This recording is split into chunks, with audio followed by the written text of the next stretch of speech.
নমস্কাৰ মোৰ প্ৰিয় বিশ্বাসী ভাই ভনীবিলাক মণ্ডলীৰ সকলো কৰ্মকৰ্তা বিশ্বাসী ভাই ভনীবিলাকক মই পুনৰ এই নতুন ভিডিঅ'ৰ দ্বাৰাই নমস্কাৰ জ্ঞাপন কৰিছো আৰু আশা কৰো আপোনালোকে মোৰ পিছৰ ভিডিঅ'বিলাক চালে। আৰু আজিৰ নতুন বিষয়টো এইটোৱে হৈছে যে প্ৰেমক লৈ আমাৰ ভাই ভনীবিলাকে আমাৰ পিতৃ মাতৃবিলাকে প্ৰেমক লৈ যি ভুল ধাৰণা আছে, যে প্ৰেম কি হয়, প্ৰেম কি বস্তু হয়, প্ৰেমৰ প্ৰকৃত অৰ্থ কি, এই বিষয়ে ভালকৈ নাজানে। কাৰণ সেইকাৰণে মই প্ৰেমৰ বিষয়ে আপোনালোকৰ আগত আলোচনা কৰিব ওলাইছো যে ঈশ্বৰৰ বচনে কি কৈ আছে। ঈশ্বৰৰ বচনে এইটোৱে কৈ আছে যে প্ৰেমে ঈশ্বৰ, ঈশ্বৰে প্ৰেম। একজনক কৈ আছে ঈশ্বৰে প্ৰেম আৰু প্ৰেমে ঈশ্বৰ, একথা কৈ আছে। তো আপোনালোকে নিশ্চয় চাওক, এই একজন পুস্তকটো পঢ়ি চাওক, তাত কি লিখা আছে। আৰু ঈশ্বৰে যদি প্ৰেম হয়, তো আমাৰ মাজত ভিন্নতা কিয়? আমাৰ মাজতে যদি ঈশ্বৰে বাস কৰি আছে, প্ৰেমৰ ৰূপত বাস কৰি আছে, তেনেহলে আমাৰ মাজত ভিন্নতা কিয়? আৰু বাইবেলত আপোনালোকে পাইছে নেকি কৰবাত বা কোনো ধৰ্মান্তৰে এইটো উল্লেখ কৰিছে নেকি প্ৰেম বহুত প্ৰকাৰৰ আছে? যদি প্ৰেম বহুত প্ৰকাৰৰ আছে, তেনেহলে ঈশ্বৰকে আপোনালোকে বহুত প্ৰকাৰ বুলি ভাবি আছে। কিন্তু বাইবেলে কেতিয়া এইটো গ্ৰাহ্য কৰা নাই। এই কথাটো বাইবেলত সেইটো লিখা নাই যে ঈশ্বৰ অনেক আছে বুলি, পবিত্ৰ বাইবেল শাস্ত্ৰই। আপোনালোকে নিশ্চয় জানিব যে প্ৰেম এটাই আছে, সকলোতে ব্যাপ্ত আছে। কাৰণ ঈশ্বৰ এজনাই আছে আৰু ঈশ্বৰ সকলোতে ব্যাপ্ত আছে বুলি কৈছে। মানে প্ৰেমৰ ৰূপত গোটেই পৃথিৱীত ব্যাপ্ত আছে, সকলোৰে হৃদয় অন্তৰত ঈশ্বৰ বাস কৰে বুলি কৈছে। এইটো ইফিচিয়া 4 পদত পঢ়ি চালে আপোনালোকে, 5-6 পদত পঢ়ি চালে আপোনালোকে নিশ্চয় বুজিব, তাত পাব যে ঈশ্বৰ সকলোতে ব্যাপ্ত আছে। ঈশ্বৰ সকলোৰে অন্তৰত থাকে, মানে প্ৰেমৰ ৰূপত থাকে। আমি ঈশ্বৰক কেতিয়াও দেখা নাপাওঁ, কিন্তু প্ৰেম যেতিয়া অনুভৱ হয়, তেতিয়া ঈশ্বৰকে পাইছো বুলি। কোনোবাই যদি আপোনাক প্ৰেম কৰিব, তো ঈশ্বৰেই মানে আপোনাক দেখি পাইছে যেন লাগিব। তো ঈশ্বৰেই প্ৰেম হয়, প্ৰেমৰ ৰূপতে আমাৰ মাজত বাস কৰে ভাই ভনীসকল। তো আপোনালোকে জানিব প্ৰেম অনেক প্ৰকাৰ নাই, কিন্তু যিবিলাকে শিক্ষা দিয়ে যে প্ৰেম বহুত আছে বুলি, তাৰ ভুল ধাৰণা আছে, ভুল শিক্ষা দিছে।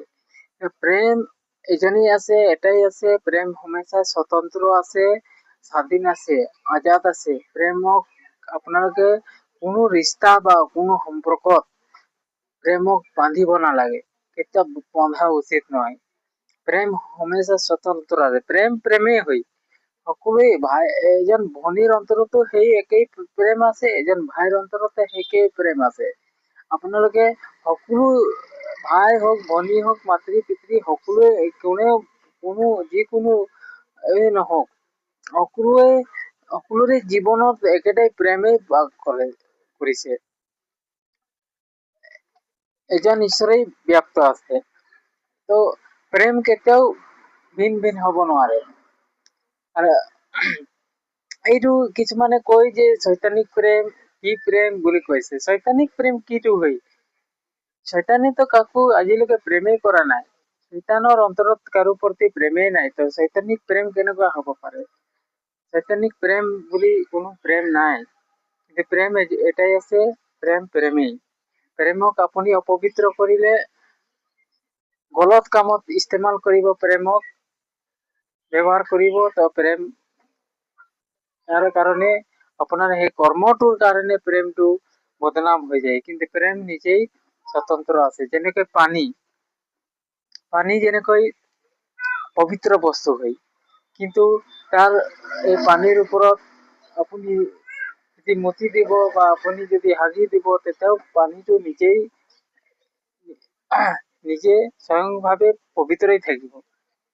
কিন্তু সেই পানীটোক আপোনালোকে নিজেই ঘিণ কৰিব, এই পানীটো অপবিত্ৰ হৈ গ'ল। কিন্তু পানী কেতিয়াও পবিত্ৰ হৈ নাযায়। সেইকাৰণে ভাই ভনীসকল, প্ৰেমৰ বিষয়ে আপোনালোকৰ সঠিক ধাৰণা থকা উচিত আছে। প্ৰেম জাতি বৰ্ণ ধৰ্ম নিৰ্বিশেষে, মানে এইটো প্ৰেমৰ কোনো ধৰ্ম বা জাতি নাই। জাতি প্ৰেম ঈশ্বৰৰ যেনেকৈ কোনো জাত নাই, পাত নাই, কোনো হেৰি উচ্চ নিচ নাই, ধনী গৰীব বুলি নাই। কিন্তু প্ৰেম প্ৰেমে হয় বা ঈশ্বৰ ঈশ্বৰে হয়। ঈশ্বৰ সকলোতে ব্যপ্ত আছে।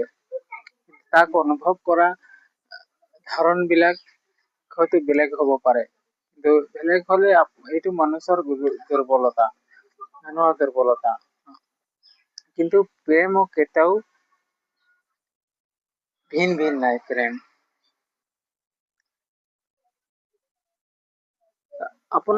আপোনালোকক এই ভিডিঅ'ৰ যোগেদি মই এইটোৱে বুজাব বিচাৰিছো যে প্ৰেমৰ বিষয়ে এইটো আমাৰ বিশ্বাসী ভাই ভনী বিলাক হওক, যে আমাৰ জগতৰ সকলো ভাই ভনী বিলাকৰ দিমাগত প্ৰেমৰ বিষয়ে ভিন ভিন ধাৰণা আছে আৰু কিছুমান গলত ধাৰণা আছে।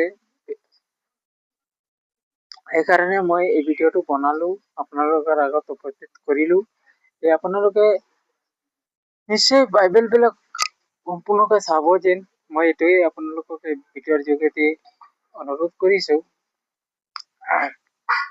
যাতে আমাৰ যদি ধাৰণা বিলাক, আমাৰ বিশ্বাসী ভাই ভনী বিলাকৰ ধাৰণা বিলাক যদি এক হয়, তেনেহলে আমাৰ মাজত যি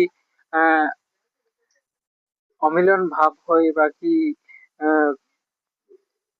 দ্বন্দ্ব হাই কাজিয়া হয় আমাৰ মাজত, বিশ্বাসীৰ মাজত, এইবিলাক কেতিয়াও নহয়।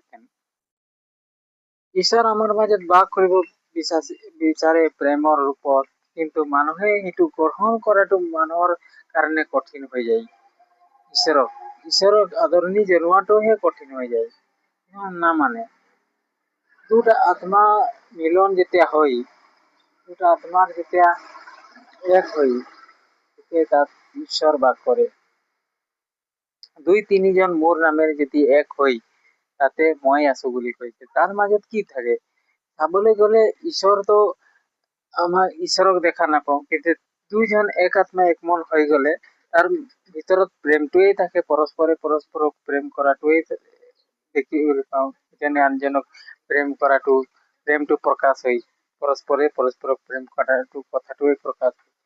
এইজনে আনৰ অবিহনে থাকিব নোৱাৰে। দুইজন যেতিয়া এক হয়, তেতিয়া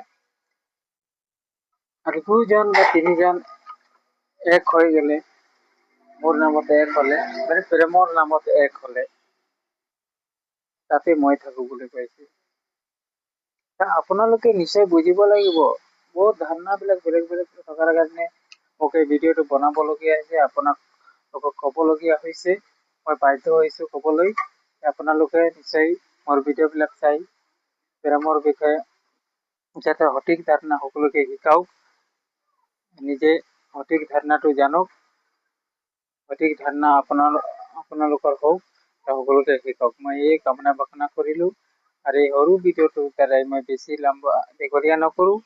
প্ৰভুৱে আপোনালোকক বুদ্ধি জ্ঞান দিয়ক। প্ৰভু ধন্যবাদ। আমেন।